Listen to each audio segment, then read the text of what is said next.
Kebetulan yang gambar itu teman saya, sebenarnya teman kuliah dulu di TB. Oh, Ya kan? oke. Itu lalu kemudian kan jadi rame kan gara-gara cahaya ini kan. Iya.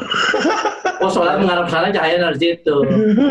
Tapi udah saya klarifikasi, terus saya bilang di internet, ya, apa di Twitter, saya bilang, ini sebenarnya bukan cahaya, tapi itu kan salahnya cat. Cat.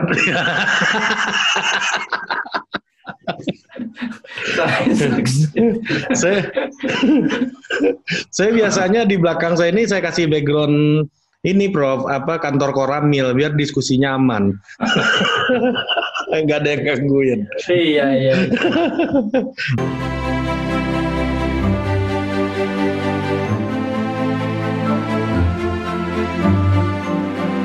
Oke, Prof. Oke. Kita mulai direkam, Prof. Nah, kita mulai, Prof. Jadi apa ya, kita bicara new normal ini, menurut saya ini ya yang saya pahami ya, ini kan istilah yang muncul ketika ada perang dagang dulu tuh antara Amerika dan China. Ketika pertumbuhan ekonomi mulai stagnan dan negara-negara harus beradaptasi dengan sistem yang baru. Nah, tiba-tiba ini diadopsi, katakanlah menjadi asimilasi gitu ya, istilahnya di COVID-kan gitu ya, menjadi istilah yang di COVID-kan gitu. Bisa COVID nanti. Menjadi istilah yang di COVID-kan. Nah,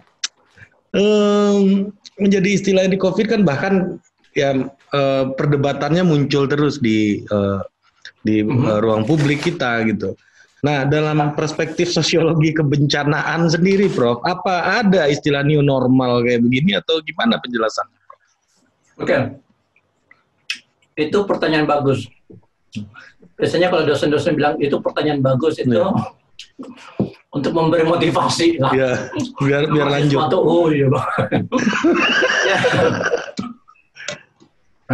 Tapi sebenarnya buat kasih kesempatan dosen juga mikir gitu. Apa ya jawabannya? Jadi gini, new normal ini adalah istilah yang dipopulerkan pasca krisis ekonomi tahun 2008. Ya kan. Jadi kita tahu lah apa yang terjadi di tahun 2008 kan, sempat resesi global, Lehman Brothers and the gang lah ya, dan sebagainya. Khususnya di Amerika kan, ada apa dampaknya itu lebih besar gitu.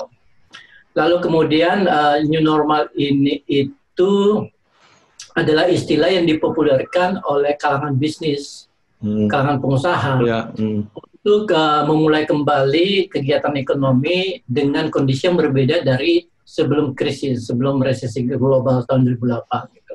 Di mana perusahaan-perusahaan itu mengalami penyusutan dalam skala produksi, kemudian dalam skala profitabilitas dan sebagainya gitu. Jadi terjadi perombakan organisasional secara besar-besaran, di mana tadinya perusahaan-perusahaan besar yang merajalela itu kemudian akhirnya diambil alih oleh perusahaan-perusahaan yang relatif lebih kecil karena mereka lebih lebih fleksibel kan. Nah, ini new normal. Jadi sebenarnya new normal itu adalah satu kondisi di mana kinerja dari sebuah sistem, apakah itu pasar, apakah itu industri dan sebagainya, itu kembali ke keadaan sebelum krisis, tapi dengan adjustment, dengan penyesuaian di sana sini gitu. Tapi sebenarnya istilah new normal itu bukan hal yang baru, bukan sesuatu yang ditemukan oleh para bisnismen dan industriawan ini tahun 2008, karena di dalam studi bencana itu sudah menjadi semacam istilah yang umum kita bicarakan gitu. Jadi gue mau tunjukin satu grafik ya biar jelas gitu. Jadi ketika kita bicara new normal itu sebenarnya kalau dalam studi bencana itu ditandai oleh mana saya punya.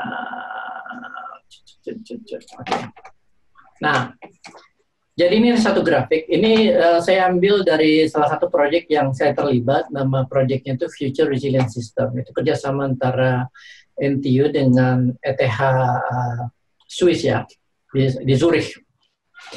Jadi ini grafik yang menunjukkan dua aksis. Yang ini waktu, lalu kemudian yang ini adalah performance atau kinerja. Jadi ini berlaku, ini bisa diberlakukan diaplikasikan untuk sistem apapun, baik itu sistem perkotaan, industri, pasar, pemerintah dan sebagainya. Jadi anggaplah di sini adalah kondisi normal, ya. Ini kondisi normal. Lalu kemudian ini adalah level atau tingkat kinerja dari sistem tersebut pada kondisi normal. Lalu kemudian ada shock, goncangan, ya kan? Bisa macam-macam, bisa itu kebakaran, bisa itu gempa bumi, bisa itu COVID-19, wabah penyakit dan sebagainya, yang akhirnya membuat kinerja ini turun, gitu, turun. Nah, sebuah sistem itu kita sebut memiliki tingkat ketahanan atau resilience ketika dia mampu untuk kembali ke atas, bounce back istilahnya, atau rebound ya. Bounce back ke atas dan kembali ke keadaan normal seperti sebelumnya, gitu, ya kan? Nah, ada 4 kemungkinan yang terjadi di dalam satu sistem yang terkena oleh goncangan atau disturbance, ya, gangguan. Yang paling fatal itu adalah ketika satu sistem atau masyarakat itu terkena bencana, lalu kemudian dia drop kinerjanya, dan akhirnya dia bisa kembali ke atas, dan akhirnya collapse. Ya. Ini yang kita sebut sebagai collapsing behavior, perilaku collapse. Total, udah bubar. Gitu tuh. Misalnya kayak Uni Soviet, ya udah bubar, kita kalah, dan sebagainya.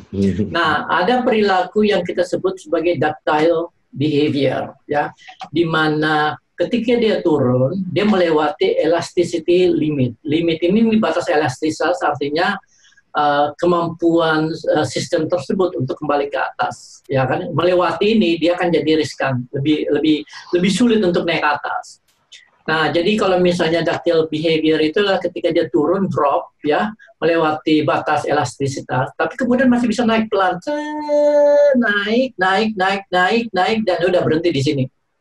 Nah, ini new normal, di mana new normalnya itu adalah lebih rendah dibanding old normal, ya, normal yang lama. Ini kita sebut sebagai ductile behavior. Nah, kalau misalnya dia turun, lalu kemudian belum sampai elastisitas, batas elastisitas dia naik dan kembali ke old normal, ini kita sebut sebagai robust behavior. Dan ini kemungkinannya itu sangat sulit, maksudnya sangat jarang terjadi sistem yang mengalami goncangan itu kembali ke keadaan normal seperti sebelumnya.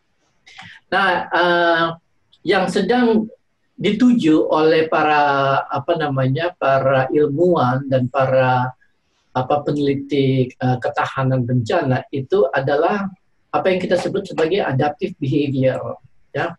Adaptive behavior adalah ketika kinerja kita turun melewati elastisitas, batas elastisitas, tapi masih bisa naik dan bahkan melebihi kinerja dari old normal. Jadi di sini new normal itu lebih baik daripada old normal. Ini sama dan ini kurang, gitu. Ya.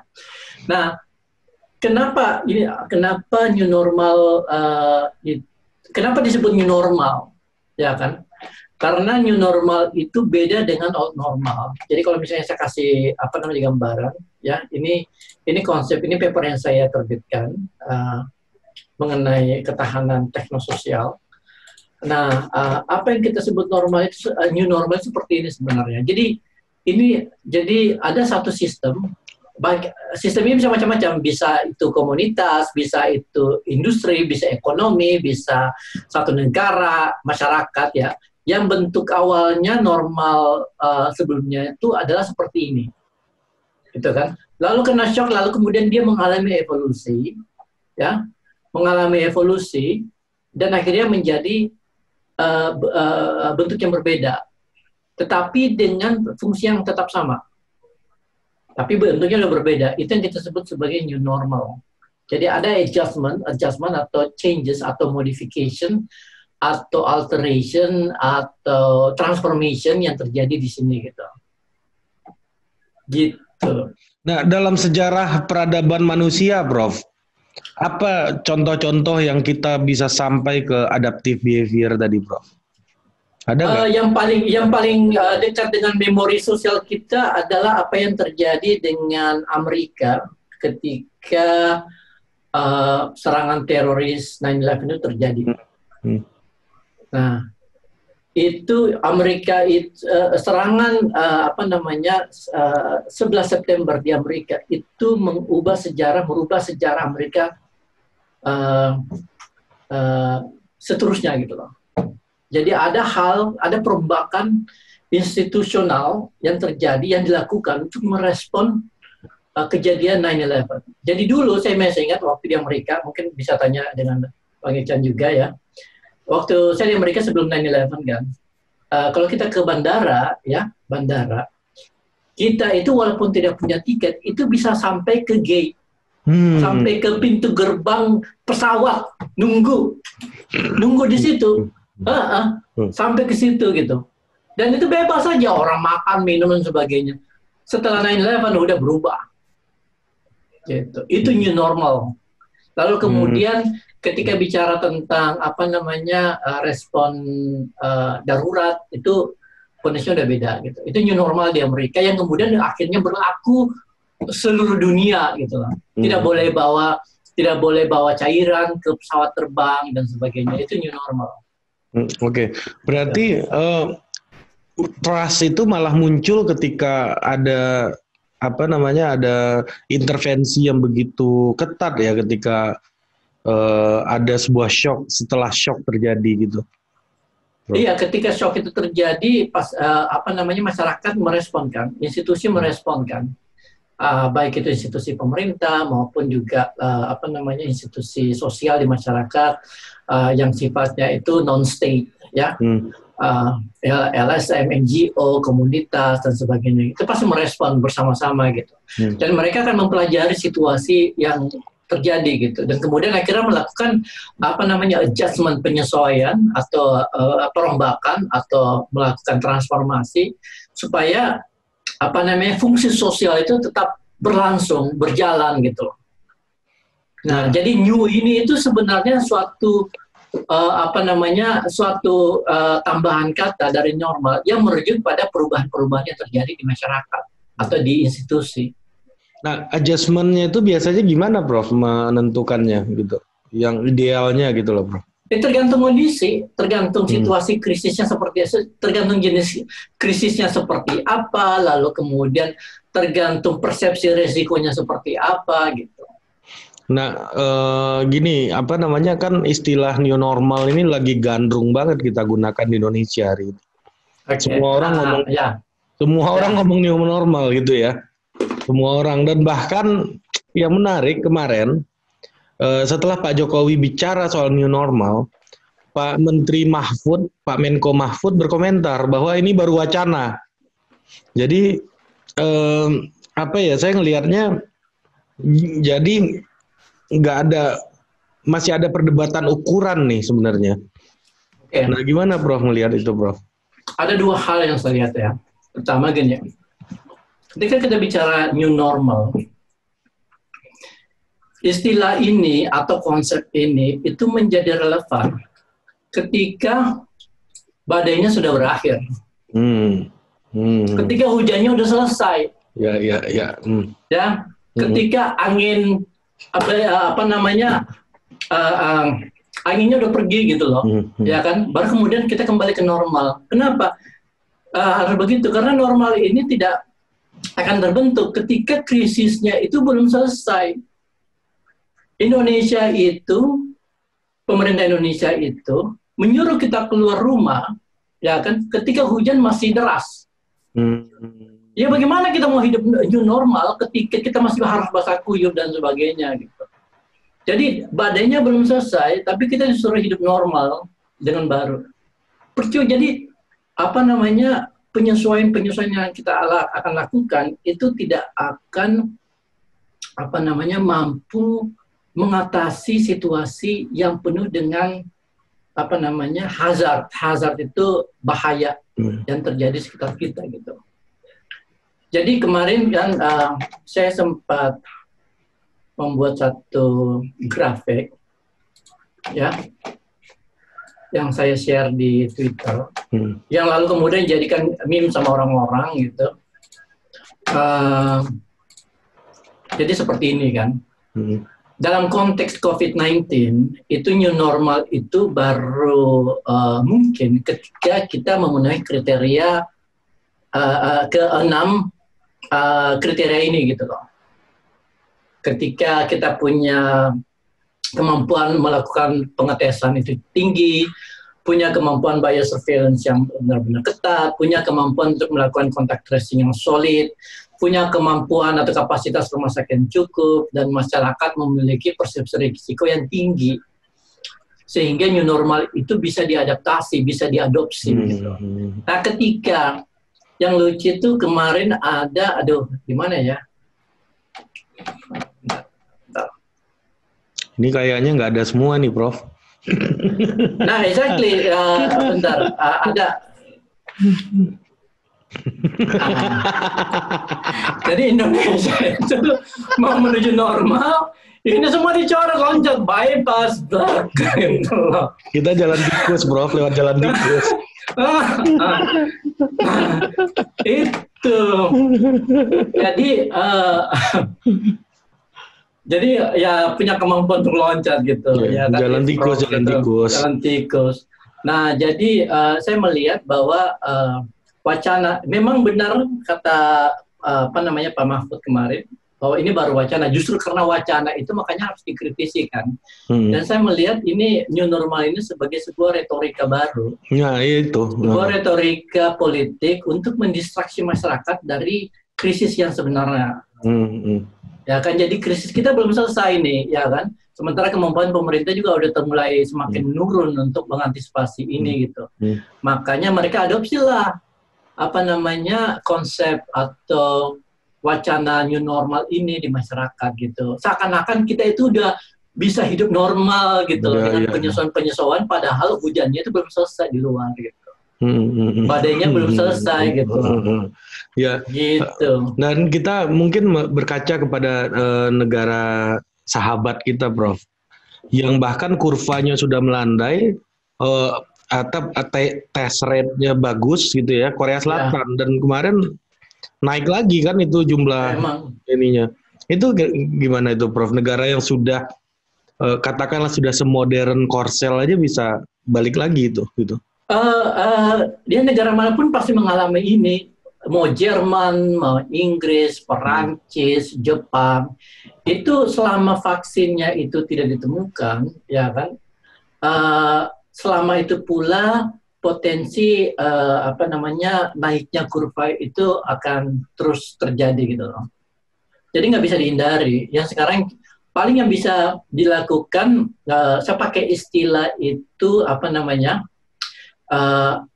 jadi yang bisa kita lakukan adalah terus memonitor perkembangan situasi di masyarakat berkaitan dengan COVID-19, lalu kemudian selalu siap sedia mengambil keputusan apakah kita lockdown, karantina lagi, atau kembali dilonggarkan. Jadi semacam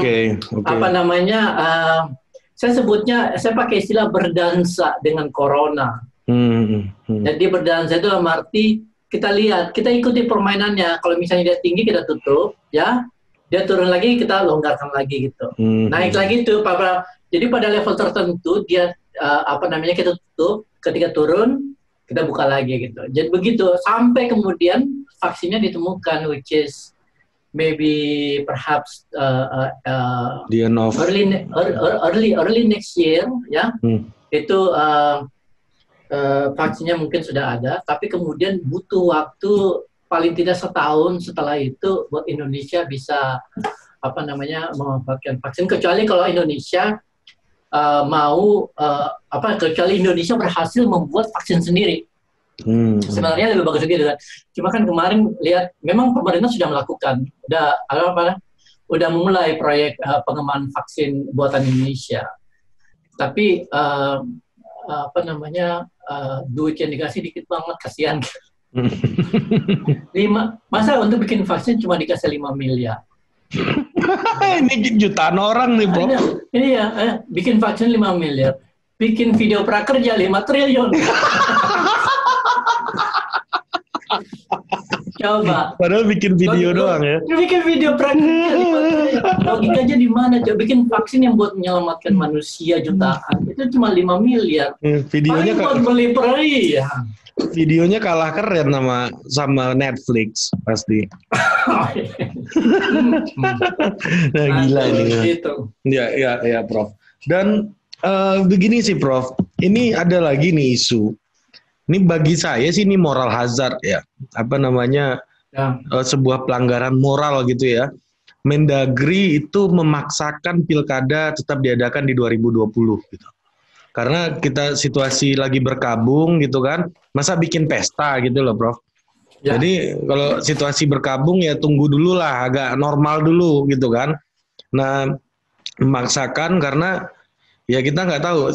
Kayaknya sih dugaan saya menduga bahwa ada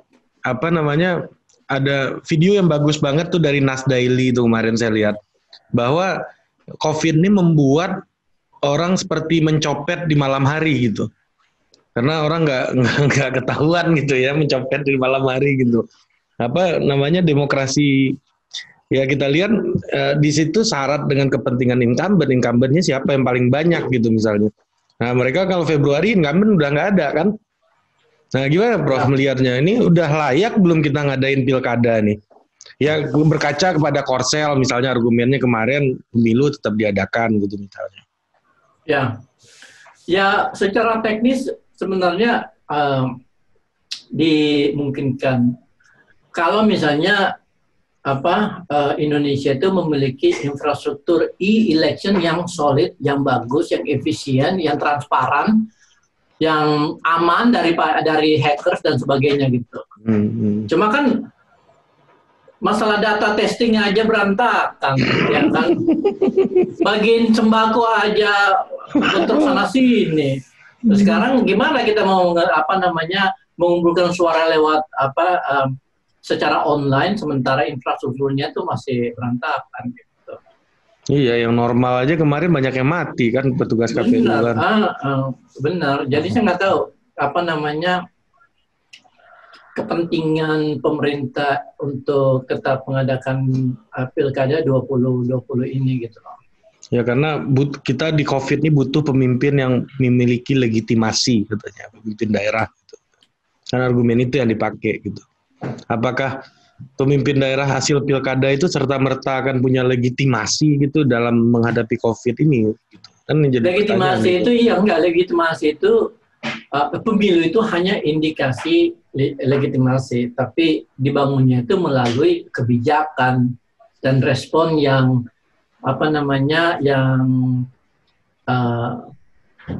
yang baik gitu loh.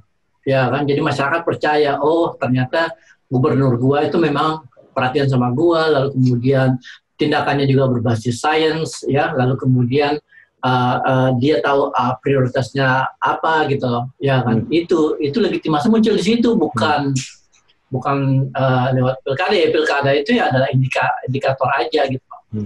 Ini kayak Amerika aja, Roosevelt kan waktu negara mbahnya demokrasi ketika perang pemilunya nggak diadain. Panjang, iya. Nah, diperpanjang santai-santai aja gitu. Santai aja. Oke, Prof. Nah, sekarang Prof, berarti kita ini kan lagi melakukan lompatan ke new normal nih, gitu ya. Melakukan lompatan atau melakukan jalan tikus ke new normal gitu ya. Ini kemungkinan terburuknya apa ini kira-kira nih, Bro? Oke, kalau misalnya kembali ke yang tadi ya kalau misalnya kita kembali ke sini ya. Nah, jadi Indonesia lompat ke sini kan.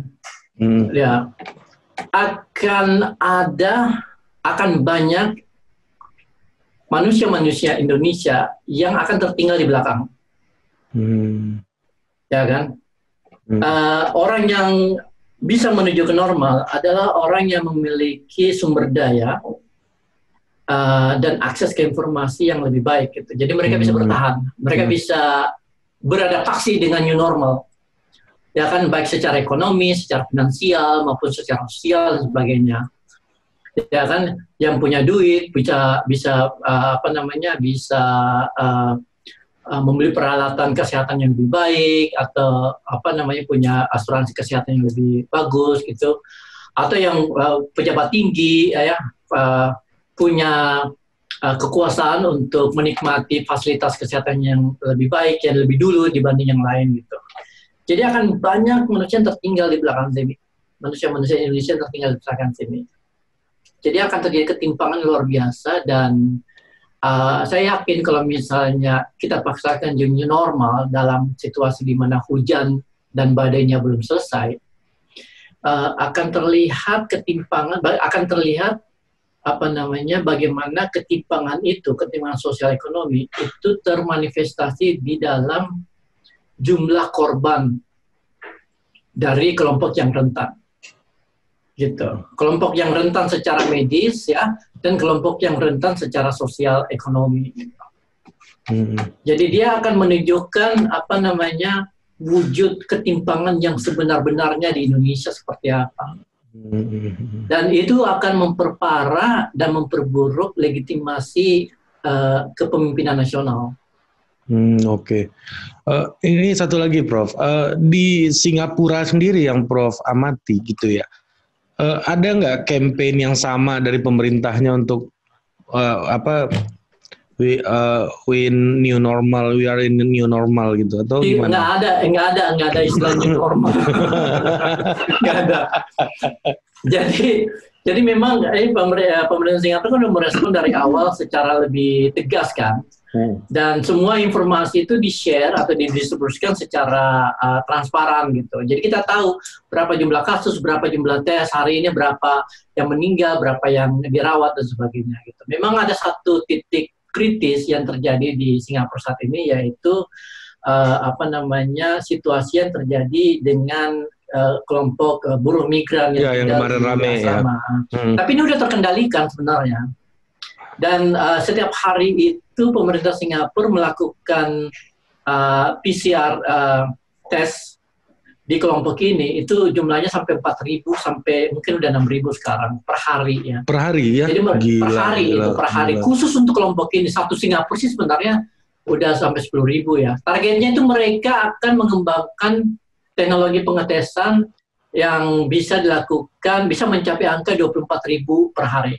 Gila. Ya kan, udah pakai otomasi dan sebagainya gitu kan. Gitu. Nah, jadi mereka itu kan ada sekitar 324.000 buruh migran yang istilahnya terperangkap di dalam asrama ini kan.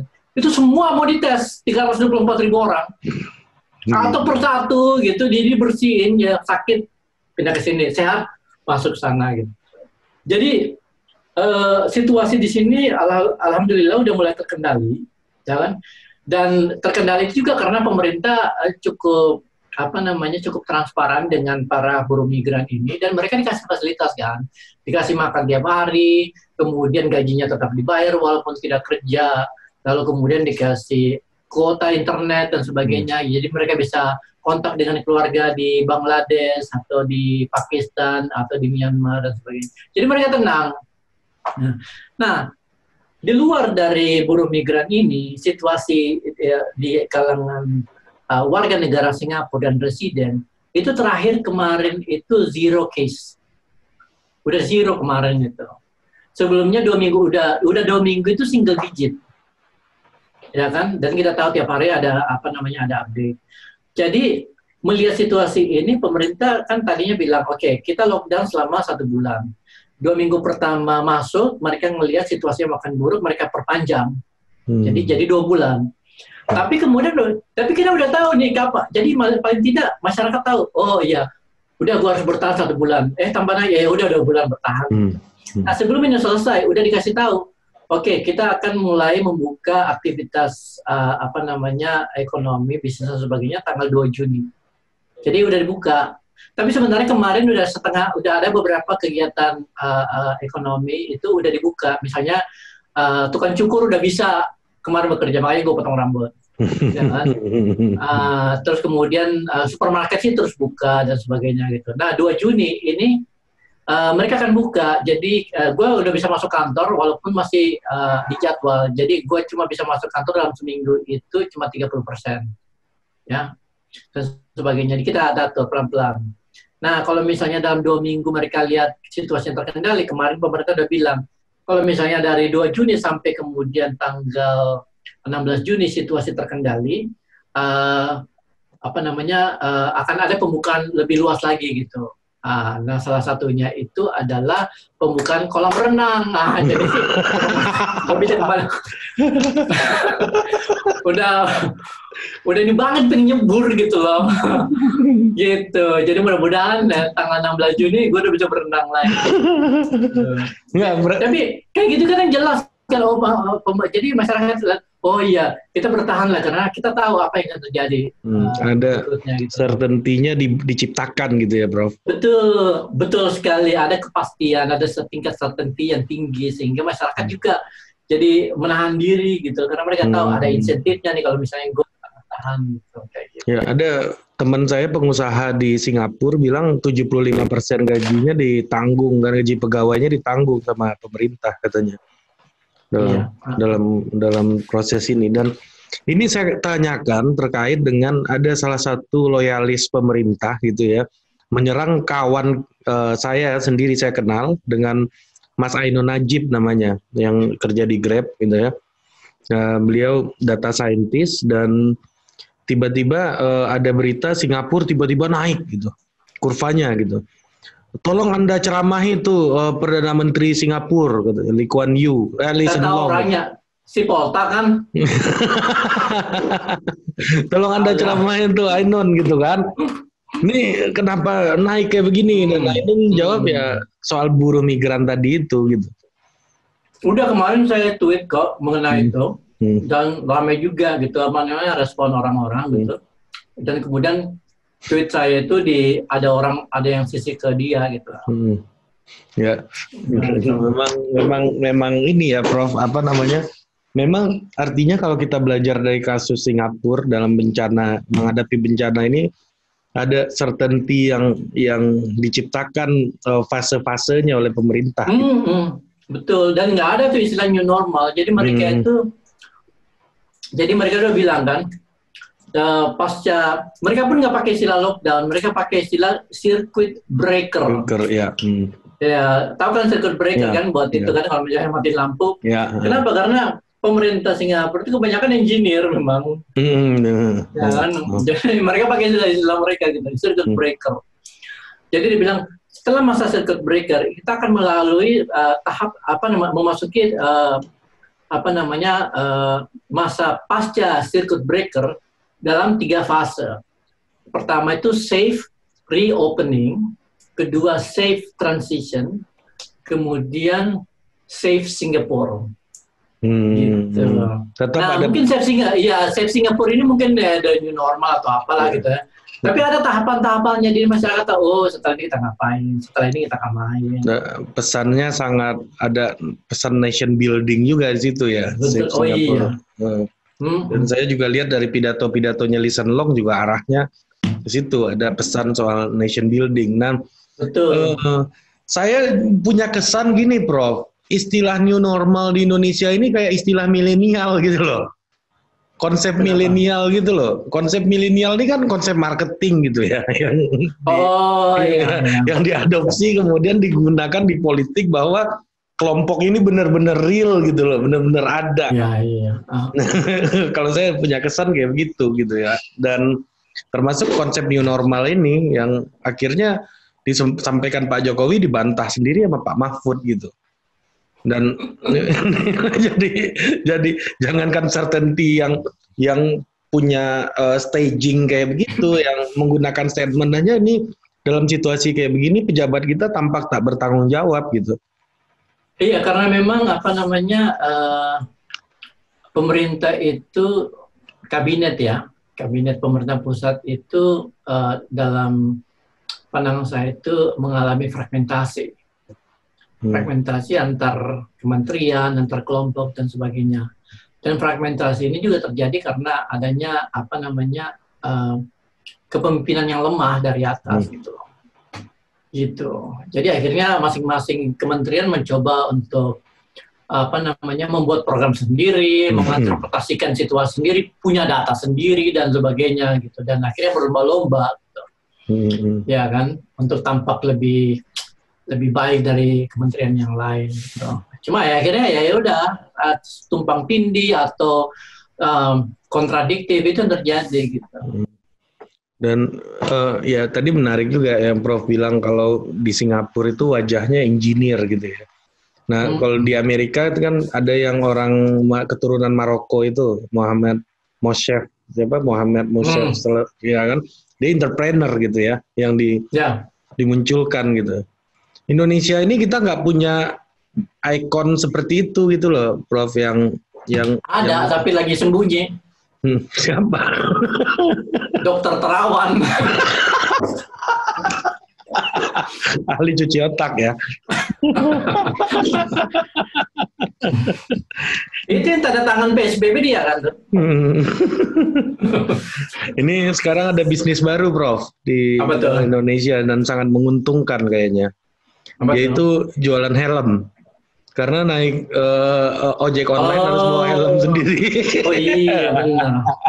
Padahal sebenarnya ya sih, enggak virus corona itu kan masuk lewat 3 kan. Hidung, mata, hidung mulut. Sama mulut kan. Bukan kuping gitu. Masih aman.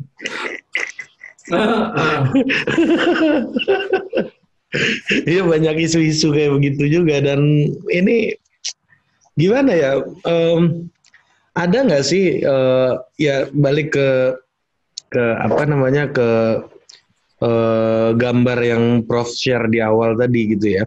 Ya. Kalau dengan situasi Indonesia hari ini, mereka berada di behavior yang mana nih kecenderungannya? Mungkin nggak kita kolaps atau kayak apa gitu? Enggak lah. Jadi kalau misalnya kita kembali ke mana tadi ya? Gambar awal tadi. Ini istilah yang lebih masuk akal buat saya daripada new normal gitu loh, Prof. Ya. Ya. Jadi kalau misalnya, saya kira Indonesia tidak akan menuju ke perilaku apa namanya fatalistik kolaps gitu. Karena masyarakat kita itu punya tingkat ketahanan yang tinggi. Indonesia sudah lama bubar pasca 98 kalau misalnya kita tidak punya ketahanan itu gitu. Dan faktanya adalah kita semakin kuatkan sebagai sebuah nation gitu, sebuah bangsa gitu.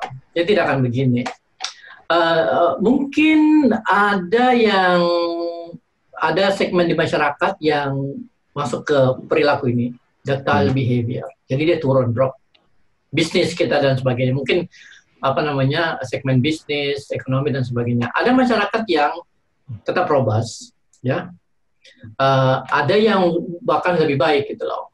Mungkin kelas bisnis, kelas masyarakat menengah bawah yang lebih adaptif dan sebagainya. Saya kayaknya dia adaptif itu kayaknya, Prof. Makin banyak saya bikin konten tiap hari. Alhamdulillah. Iya benar. Jadi mungkin apa namanya kelompok-kelompok milenial itu mungkin punya kemampuan adaptif behavior yang lebih tinggi gitu. Ya kan?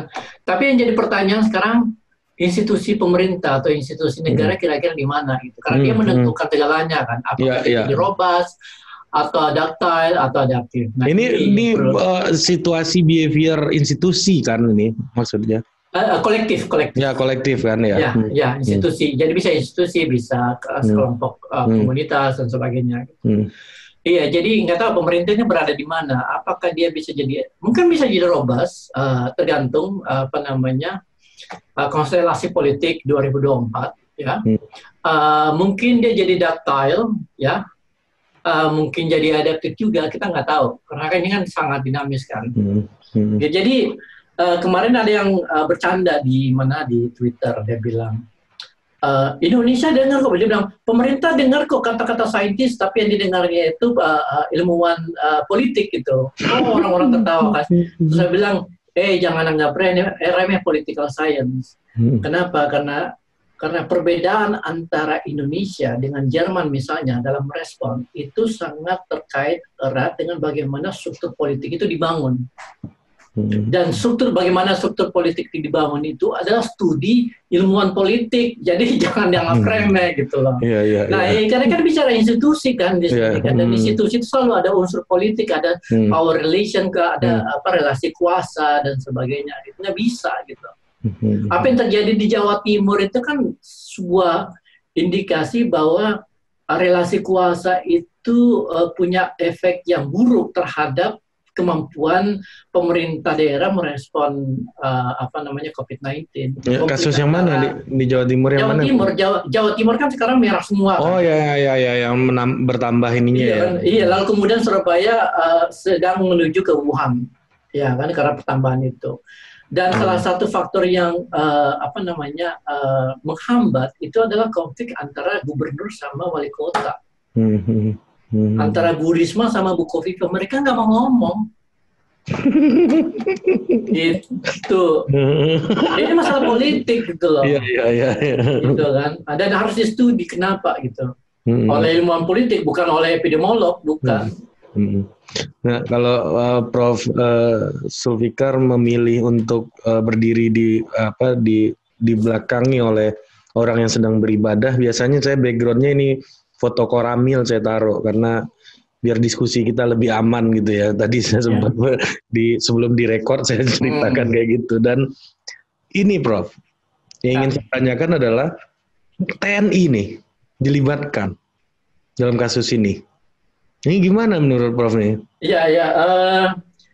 Memang di abad 21 ini itu militer itu dimasukkan sebagai salah satu kekuatan dalam menghadapi istilahnya itu non-traditional security. Ya kan? Jadi masalah-masalah sekuritas atau keamanan yang sifatnya non-tradisional. Jadi tidak hanya mencakup masalah militer ya, peperangan dan sebagainya, tapi juga bencana. Jadi memang ada satu mazhab di dalam security studies yang memasukkan unsur militer karena militer itu adalah organisasi yang memiliki kemampuan tertentu yang tidak dimiliki oleh organisasi yang lain gitu, baik itu birokrasi maupun civil society gitu, dan itu bisa dimanfaatkan untuk menghadapi situasi krisis seperti yang terjadi di COVID-19. Tapi kita harus hati-hati ketika kita menggunakan kekuatan militer gitu, karena ya tahulah ada implikasi sosial politiknya juga gitu. Jadi situasi tertentu saya pikir itu perlu, tapi kemudian kita harus melihat dulu situasi seperti apa. Kayak misalnya bencana tsunami di Aceh, kemudian kemarin di mana di Palu ya. Iya kan. Militer itu kan punya kemampuan untuk bergerak dengan sangat cepat karena sistem satu komando itu kan. Jadi mereka gampang banget dikoordinir oleh komando mereka di atas gitu. Itu gampang. Sementara kalau misalnya LSM disuruh diskusi dulu, kalau LSM debat dulu gini bla bla bla, udah banyak yang mati gitu. Malah nular ya. Gitu. Jadi iya, cuma kita harus harus lihat dulu sejauh mana urgensi dari keterlibatan TNI di dalam COVID-19 ini. Kan jangan sampai jadi pemecah malah. Ya. Iya, kan fungsinya kan sebenarnya ini ketika mereka ikut mengontrol keramaian gitu misalnya. Ikut mengontrol keramaian ini kan udah kayak apa ya? Ya Satpol PP juga bisa kerjain gitu loh, Prof. Benar. Iya, apa urgensinya gitu loh pertanyaan Prof Zulfikar tadi.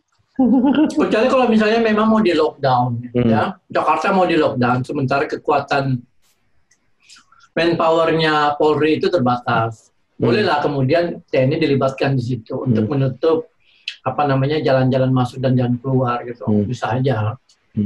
Tapi kalau misalnya bisa dilakukan oleh Polri ya perlulah TNI turun. Ini kan kayak kalau di Amerika kan mereka punya special force sendiri kayak marinirnya gitu kan, tapi untuk kesehatan gitu. Iya, iya. Ada National Guard atau apa ya, gitu. National Guard untuk ini TNI yang kesehatan dan ini Prof, ini mungkin pertanyaan saya terakhir nih sebelum kita close gitu. Kalau melihat hari ini gimana menurut Prof Zulfikar soal di new normal ini, kita masih bicara flattening the curve nggak nih, atau gimana ya tuh? Maksudnya saya masih agak bingung konsepnya sebenarnya gitu ya. Ketika new normal ini apakah semuanya itu berjalan seperti adanya gitu ya, atau seperti apa Prof lihatnya? Saya lihat jadi gini kan, kemarin ada yang bilang bahwa ada yang khawatir bahwa kalau misalnya kita dipaksakan masuk new normal akan terjadi gelombang kedua, second wave. Sebenarnya enggak, Indonesia belum akan melihat gelombang kedua. Kenapa? Karena gelombang pertama belum selesai. kita belum melihat puncak loh. Iya. Kita masih nanjak. Belum turun. Ya kan. Jadi pemaksaan new normal ini justru akan memperpanjang puncaknya gitu loh. Gitu. Kita belum turun. Gitu. Mungkin ada beberapa daerah yang udah turun, kayak misalnya Jakarta relatif turun dan sebagainya. Lalu kemudian itu kan dijadiin justifikasi new normal. Dipaksakan. Satu-satunya kekuatan yang bisa melawan itu adalah civil society. Iya, jadi civil society harus merespon ya. Jurnalis, media, lalu kemudian netizen ya.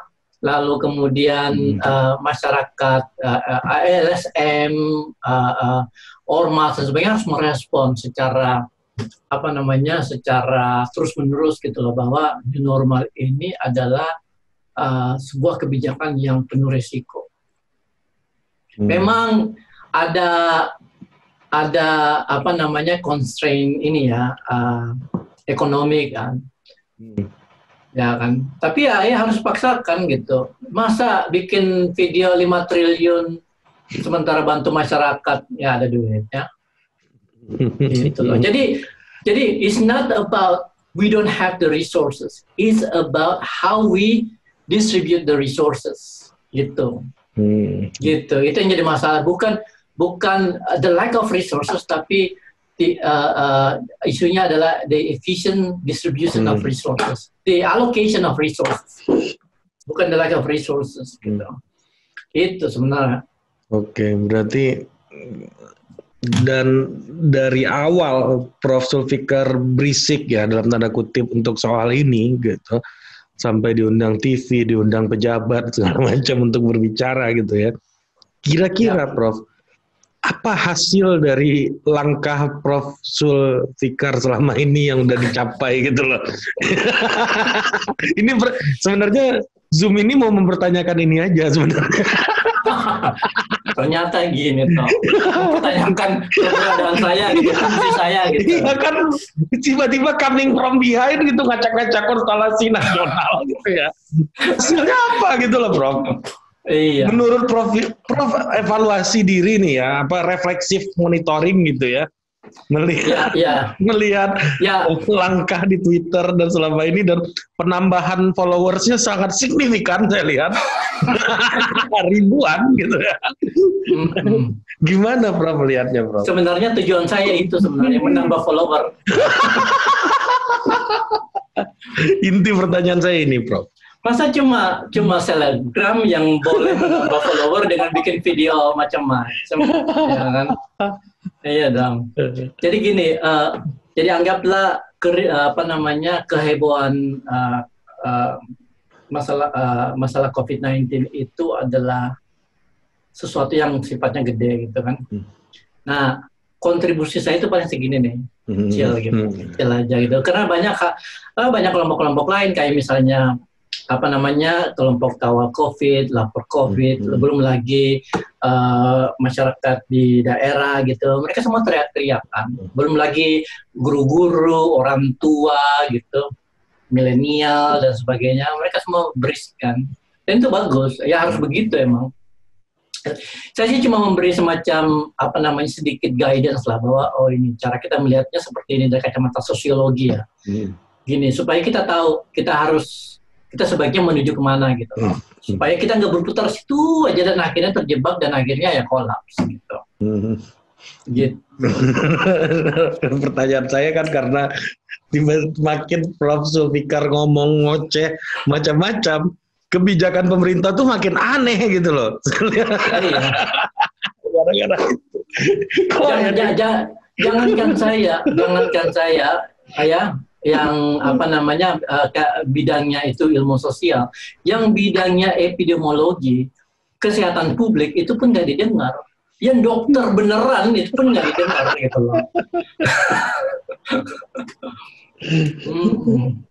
Iya. Berarti bisa saya simpulkan ya hasilnya so-so lah ya. Bergerak terus. Iya. Yang penting kan semangat kita tidak berkurang kan. Dan followers kita terus bertambah ya. Terus bertambah. Nanti kalau udah sampai 1 juta bisa jualan. Bisa ini ya. Jualan helm anti COVID gitu. Padahal penularannya nggak lewat telinga ya. Oke, thank you Prof. Sudah cukup menjawab keresahan saya. Oke, sip. Terima kasih juga. Terima kasih banyak. Ya. Oke, kita jumpa lagi di Total Politik berikutnya. Semoga Prof. Zulfikar tetap ingin berbagi dengan kita di sini. Terima kasih Prof. Insyaallah, amin. Ya, sama-sama. Produced by Total Politik and powered by haluan.co.